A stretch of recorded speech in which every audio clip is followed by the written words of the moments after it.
welcome to the latest of a series of Clarion costs updates, almost sort of stop press presentations. Dan Murray, associate at Clarion, cost lawyer extraordinaire, is going to look at a new and very important decision about cost management. And it's, I mean, it's been around since 2013, but there are still a lot of things sort of coming out of the woodwork. And he tells me that this new decision is one that every cost practitioner, in fact, every litigator really needs to appreciate. So to Dan to tell us all. Dan. Thank you, Dominic. Thank you for taking the time to join us today. So yes, the decision we're going to talk about today is that of Master K sitting in the High Court in Persimmon Homes and Osborne Clark. Decision's been around for a couple of weeks now. People may have had a chance to read the judgment or some of the comments on it, but very briefly, for those who haven't had a chance to take a look at it yet, the case was one whereby the defendants, for the purposes of this discussion, Osborne Clark, brought a claim for unpaid bills against the claimants, Persimmon Homes, who in turn brought a claim for negligence out of agreements written and for ancillary relief. The case was initially cost managed in December of 2019.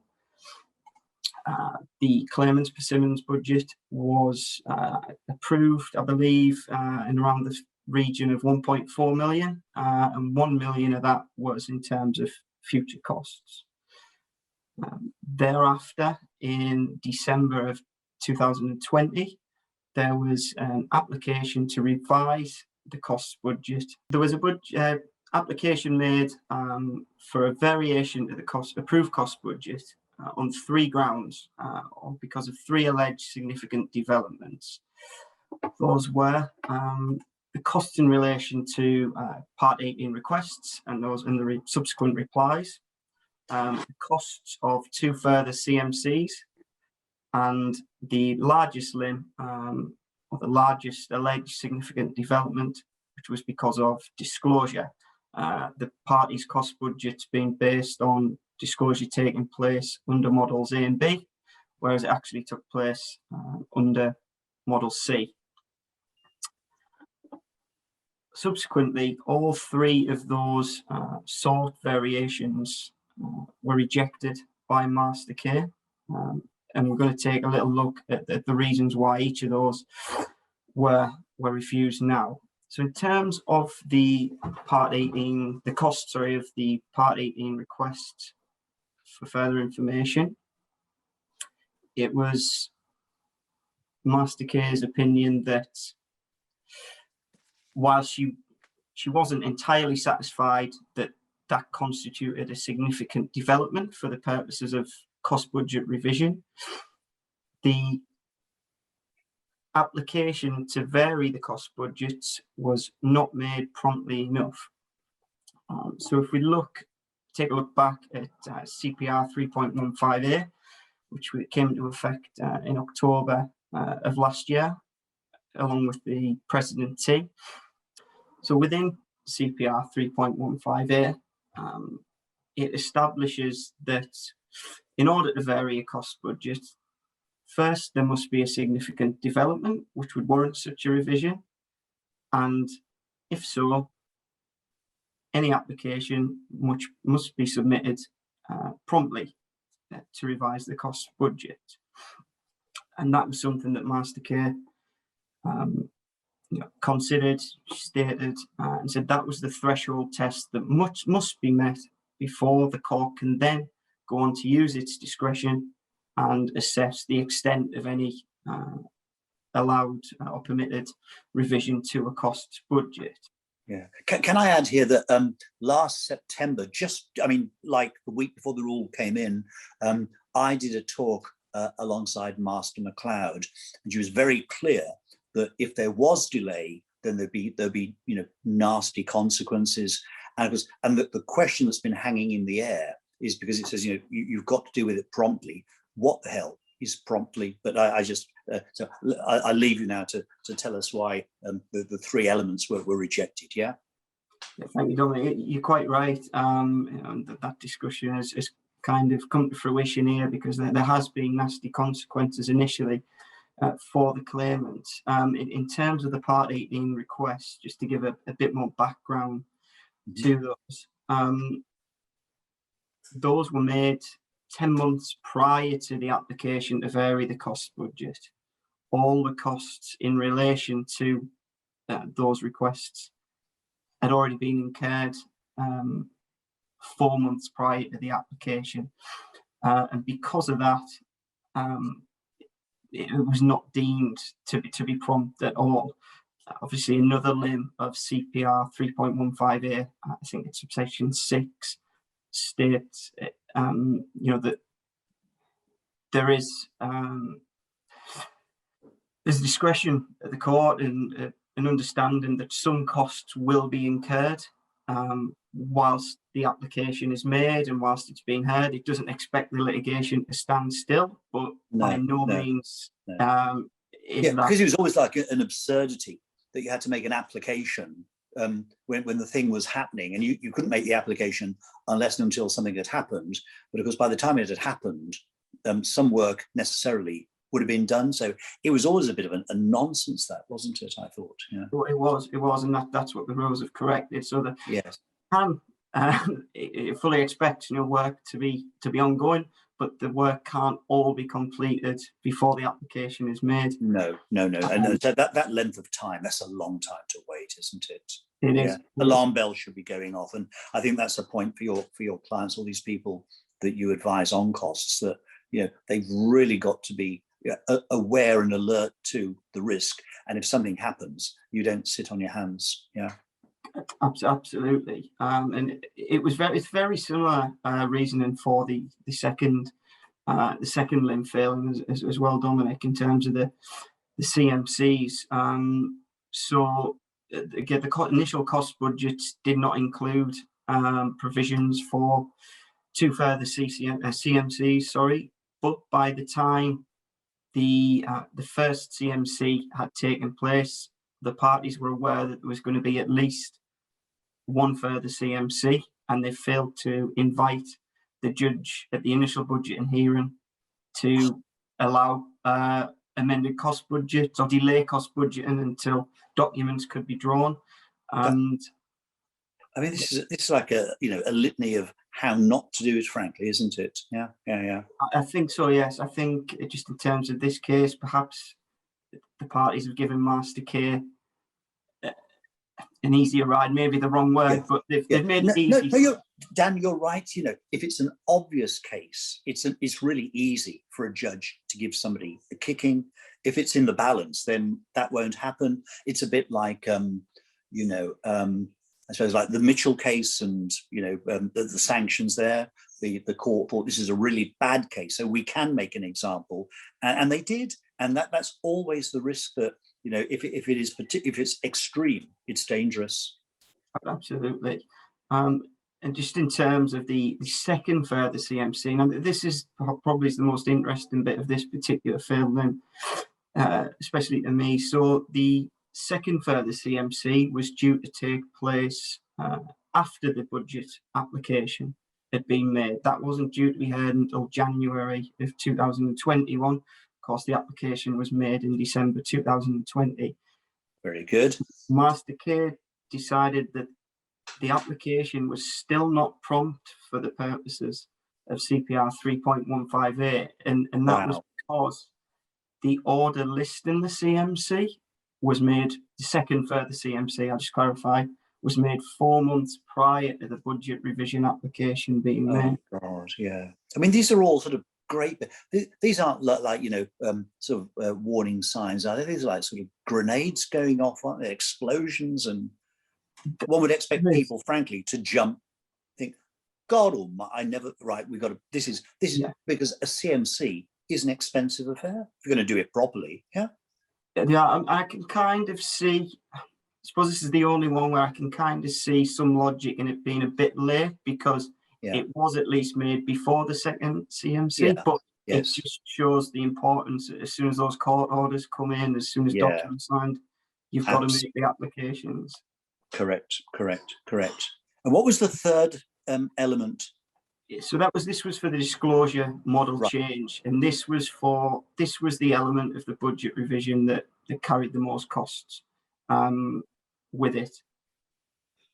The reason for this was, again, promptness. Whilst the parties' initial budgets provided for models A and B, by the time the case was cost managed, it was determined that it was going to be model C. Yet, And model C, I think, is standard disclosure. Yeah, is that right? I would need to check with that. Yeah. No. I think we're talking about the disclosure pilot scheme. Yeah? Yes, we are. Yeah. Yes. Yeah. Model C. It is standard disclosure, which is sort of open-ended, so expensive, more expensive than something sort of very forensic, very specific, as it were. Yeah. That's right. Yeah, models A and B, much narrower, is my understanding. No, you're right. You're absolutely right. So no, it's a weird old thing. And by the way, for this audience, there are plans to change the rules of the disclosure pilot, but nothing has happened yet. But they are going to change later this year, I am told. Yeah. And, so because it was, it was common knowledge at the time the case was cost managed, although it was in the cost budget. Again, the application wasn't prompt because action should have been taken 12 months earlier at the initial budgeting stage. Wow. Can I just ask you one question, which is very important? Regional Cost Judge Richard Lum in Birmingham, of whom I'm a great fan, he says his number one tip is always setting out really clear assumptions, so that if, for example, you think you're going to get 10,000 documents, you put that in your assumptions, and you are the recipient of 150,000, then it's very easy to say significant development. And I don't know whether assumptions came into this case or not, or whether they were even mentioned in the judgment. I don't know. They were, to the extent that, particularly in terms of the Part 18s and even the CMC, the assumptions, as far as I understand, it was clear that the parties, the budgets at least, didn't include costs of Part 18s, right, for example, but the fact that the application was made so late, was what let it down. I think they really emphasised that both two stages of the test, both being a significant development and promptness, must be met. If it fails one, then the application is going to fail. Is doomed to fail, absolutely. And presumably, therefore, an awful lot of costs has been, somebody's kissed goodbye to potential cost recovery, yeah? Yes, I need to check the exact figures, but No. It was almost double, or if not double, exact. Yeah. Well, I mean, people can have a look at the transcript and look at the numbers, but it's a principle that you've so rightly explained there. So I think the lesson we extract from all of this, which yet again is one, absolutely always be monitoring, and two, if you can see there is a significant development, don't hang around and make a detailed, careful application for revision of the budget. Absolutely. I just think as well, Dominic, I don't know what your thoughts are on it, but I think that the kind of the headlines of this case are focused on the budget revision element, but to me it re-emphasises the importance of the initial budgeting process as well, because a lot of the flaws identified were the fact that the parties weren't alert after the first cost budgets had been submitted to litigation not standing still, and it moved between the budget being drafted and the CMC, and steps should have been taken there. And so again, the lesson is, if you're not doing your own costs, then just recognize the potential problem and go to your cost lawyer and get them to tell you if and when, and necessarily to prepare the application to vary. Because if you don't do it, then that's money gone. Absolutely.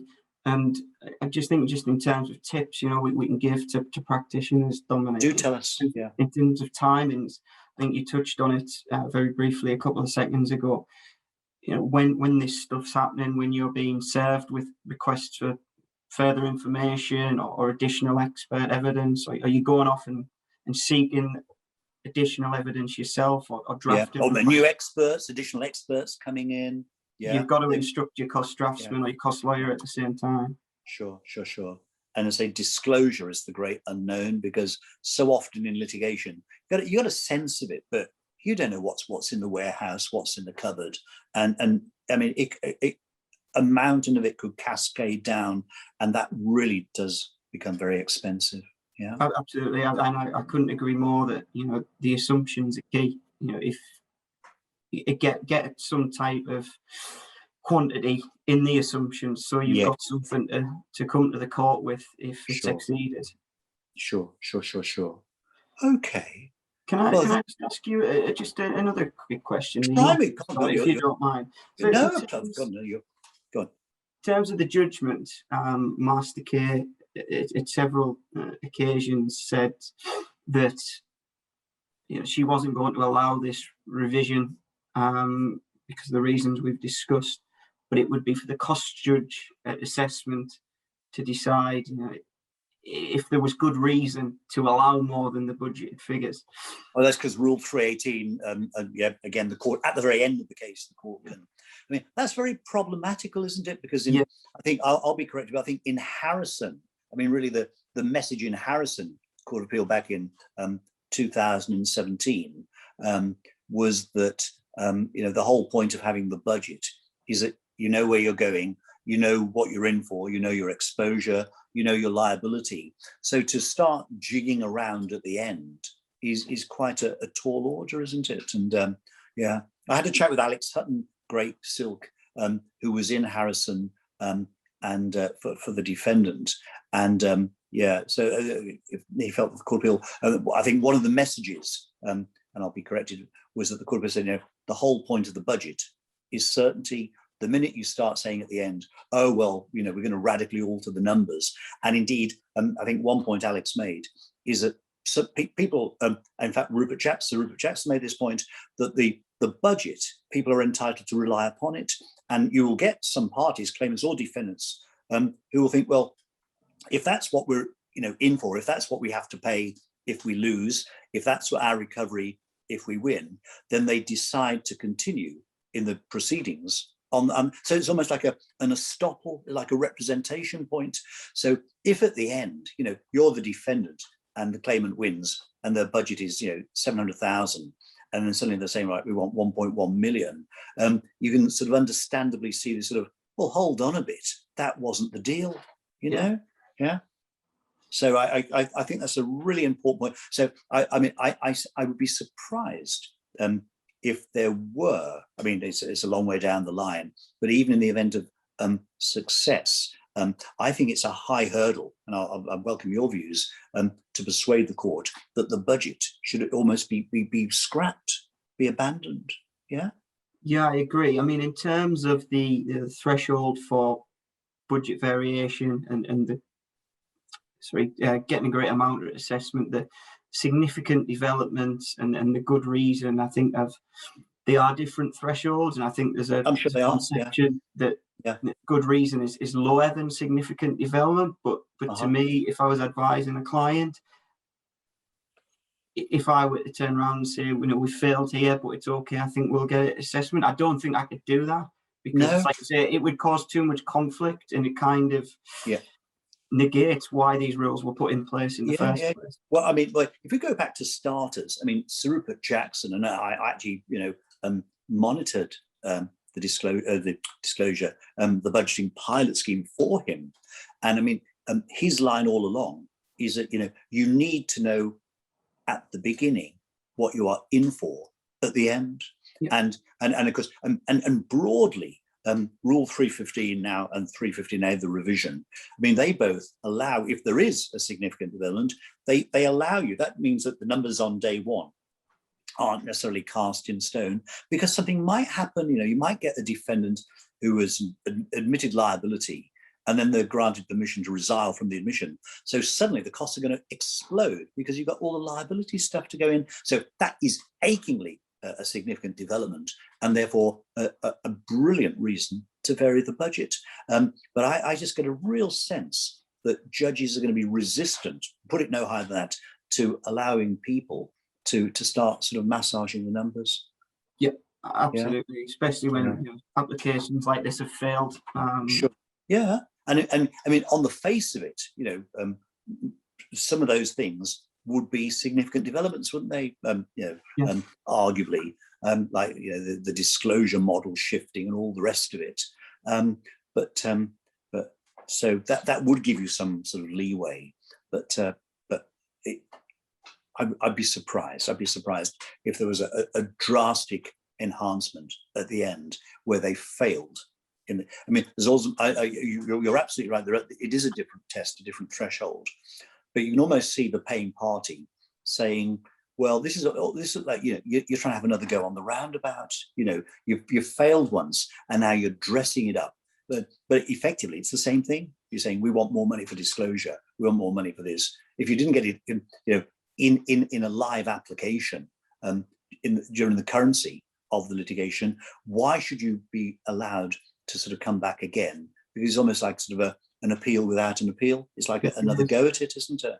It is, and it would potentially discourage parties from using 3.15 in the Precedent T, because if they know they've acted late, then just leave it till the end. But and that then, as you say, and that absolutely defeats the very purpose of having a budget, which is to know not at the end, but at nearer the beginning, what the hell your potential exposure is. Yeah, exactly. So I think obviously taken away from this, be live to case developments. Yeah. Make sure your assumptions as accurate and as detailed as they can be. Yeah. Richard would be very proud of you saying that. Yeah, he would. Go on. And act promptly, instruct your draftsman or cost lawyers, or deal with it yourself. Yeah, but deal with it. Get somebody to deal with it, whether it's you or Clarion, but get somebody competent to grab it and run with it. Yeah. Brilliant. I think so. Well, Dan, that's a great exposition of what's what. If people need to know more, they can contact you at Clarion, or members of your team at Clarion. But that is a frightening lesson for to come out of 2021 on cost management. Yeah. Brilliant. Thanks for your time, Dominic. Much appreciated. No, Dan. Thank you.